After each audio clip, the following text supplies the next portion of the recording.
16 December. একটি পতাকা, একটি ভূখণ্ড, একটি মানচিত্র। 9 মাস জুড়ে অকল্পনীয় আর অগণন সাহসের বিচ্ছুরণ।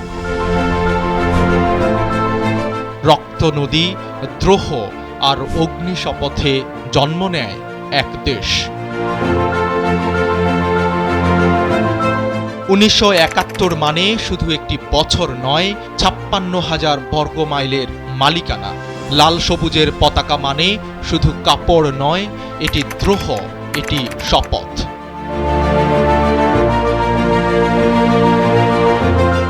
আমরা পরাধীন নই, আমরা পরাজিত নই। এই দেশ বিজয়ের, এই দেশ মুক্তির। সবকিছুর ঊর্ধ্বে এক নাম, বাংলাদেশ। দেশের জন্মে জীবন দিল যারা, সেই শহীদরা আজও বেঁচে আছেন লাল সবুজে, তাদের মৃত্যু নেই। আমরা তোমাদের ভুলব না।